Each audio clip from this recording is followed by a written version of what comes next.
네, 안녕하십니까. 2019년 7월 5일 금요일 테마주 그리고 이슈 녹음 진행하도록 하겠습니다. 네, 이번 주 우리나라 증시는 글로벌 시장이랑은 약간 차별화된 움직임을 보였습니다.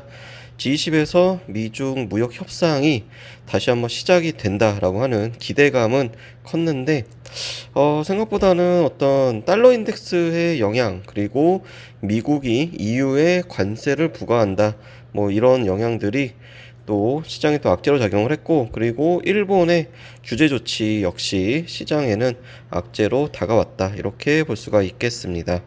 네, 그리고 코스피보다는 오히려 코스닥이 더 약한 그런 흐름을 계속 이어가고 있는데요. 이는 바이오하고 제약 관련된 종목들이 연달아 나온 악재로 심리가 좀 많이 위축이 되었다 이렇게 볼 수도 있겠습니다.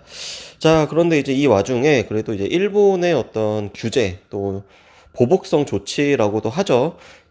이런 이제 반사 이익을 얻을 걸로 기대되는 종목들, 대표적으로 반도체 소재, 그리고 볼펜 관련한 모나미, 그다음에 이제 의류 관련한 신성통상, 네, 이런 종목들이 좀 급등하는 그런 움직임이 나왔습니다. 자, 이를 두고서 뭐 단기적으로 뭐 끝날 거다. 일단 뭐 7월 21일 날 있는 참의원 선거가 지나면 일본 측이 조금 이제 꼬리를 내리지 않겠느냐 뭐 이런 의견도 있는데요. 저희가 보기에는 조금 오래 갈 것 같습니다. 여러 가지 얘기가 나오고 있어요. 일단 방금 말씀드린 것처럼 다가올 선거에서의 압승을 위한 의견이 굉장히 많고, 한편으로는 이 우리나라에 대한 어떤 정치나 경제적인 제재, 그러니까 지배력을 좀 강화하고자 하는 이 정권의, 일본의 현재 이 자민당 정권의 좀 욕망? 네, 이런 게 또 좀 있다라고 하는 의견도 있습니다. 이제 대표적으로 그 대표적인 이제 친한파 교수로 알려져 있는 호사카 유지라고 하는 교수님이 이제 이런 주장을 펴고 있는데요. 어제하고 오늘 이제 좀 이런 인터뷰를 또 했어요. TV에 나와서 발언도 했고, 일본에는 보수 정권이 이제 두 가지 그룹이 있는데, 지금의 이 아베 정권은 이제 비주류 보수이고, 이 비주류 보수가 어떠한 그런 역사적인 그런 단계를 밟았냐 하면은, 옛날에 한반도를 일본의 지배력 하에 두었었고, 그거를 꿈꾸는 그런 이제 정권이라고 하는 겁니다. 자, 그렇기 때문에 이 아베 정권은 남북관계 개선, 그리고 미국과 북한이 사이좋게 지내는 이런 거를 굉장히 또 싫어한다고 해요. 왜냐하면은 지금까지 자기네들이 일본의 미사일 발사라든지 핵실험을 이제 활용을 했는데, 그런 걸 이제 더 이상은 활용을 하지 못하기 때문에, 그래서 지금과 같은 궁극적으로는 이제 지금에 있는 이 우리나라의 현 정권을 좀 교체하고자 하는 그런 욕망까지도 숨어 있는 게 아니냐, 뭐 이런 의견도 있다고 합니다. 그래서 또 현지에서 바라보는 또 의견에 따르면은 이 화이트리스트에서 한국을 제외했다라고 하는 거는, 이거는 싸움을 길게 가져가겠다라고 하는 거고, 그다음에 이제 더 이상 한국을 일본과 동등한 그런, 일본을 추격하는 어떤 이 한국의 외교적인 위상 그리고 경제적인 위상을 더 이상 두고 보지 못하겠다. 뭐 이러한 좀 의견도 있다고 해요.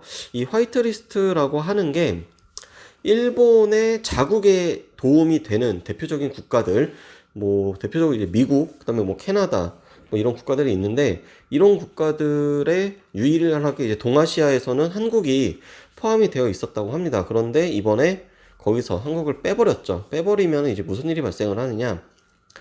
전략물자로 쓸 수 있는 그런 품목을 수출을 함에 있어서 제한을 걸 수가 있다라고 하는 거예요. 그래서 사실 뭐 이게 지금 이제 일본 측의 주장은 그거예요. 뭐 에칭가스라고 하는 이제 불산인데, 예를 들어서 이 불산이 한국에 가서, 그리고 현재 지금 남과 북이 화해 모드가 되었을 때 그 불산가스가 북한으로 넘어가 가지고 핵 개발에 쓰일 수도 있다, 뭐 이렇게 주장을 한다고 해요.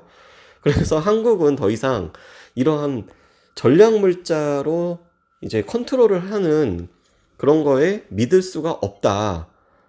참 말도 안 되는 그런 주장을 하고 있죠. 자, 그렇기 때문에 결국 중요한 거는 이제 이겁니다. 이제 단기적으로 끝낼 것 같지는 않다. 좀 장기적으로 갈 것 같고, 그렇기 때문에 지금 뭐 반도체 소재라든지 그리고 앞서 말했던 이 종목들이 반짝 상승을 한다고 하겠지만 다시 한번 이제 조정을 받고 나서 이런 이슈가 좀 길게 가게 되면은 분명히 일본은 더 강한 그런 규제를 발표를 할 거고, 그에 따라서 이러한 종목들은 다시 한번 또 시장에서 움직일 수 있다라고 하는 겁니다. 그러니까 추격 매수하지 말고 종목들을 실제로 이러한 종목들이 영향을 받아서 사업을 진행을 하는지 이런 거를 좀 팩트 체크를 하고 나서 그런 다음에 접근을 해보자. 뭐 대표적인 사례로 최근에 KMW라고 하는 회사가 있죠. 5G 그리고 화해 이슈에 반사 이익을 얻고 그 다음에 실제로 매출이 점점점 느는 게 가시화되면서 지금 주가도 역시나 엄청난 성장을 보여주고 있는데, 이런 것처럼 이 수많은 이 난립하고 있는 요 테마주들 중에서도 실제로 삼성전자나 SK하이닉스랑 계약을 맺는 그런 회사들이 나올 겁니다. 그리고 실제로 있을 거고요. 그러니까 이제 그런 회사들을 잘 골라보자 라고 하는 겁니다. 실제로 이제 저희도 작업이 지금 들어갔어요. 이미 분석 작업이 들어갔고, 다음에 뭐 기회가 되면 아마도 유료 회원분들한테 먼저 공개는 하겠지만, 어떠한 경우든 뭐 트위터가 됐든 아니면 뭐 블로그가 됐든 뭐 502 뉴스가 됐든 아니면 유튜브가 됐든 뭐 이러한 종목들에 대해서는 소개는 해드리도록 하겠습니다. 네, 그래서 이 정도 말씀을 드리도록 하겠고요. 지금 뭐 화면을 통해 가지고 어떤 요약된 자료라든지 그리고 종목들의 적정 주가 나가고 있으니까 7월 기준입니다. 잘 활용해 보시길 바라겠고요. 일요일 날 밤 9시에 봉추 선생 이강민 전문가님의 시황 정리 방송, 그리고 다음 주 시장에 대한 어떤 방송 내용 또 지금 유튜브로 찍어가지고 저희가 예약되기 걸어놨습니다. 그러니까 밤 9시 이후에 유튜브에 들어와서 확인을 하시면 될 것 같습니다.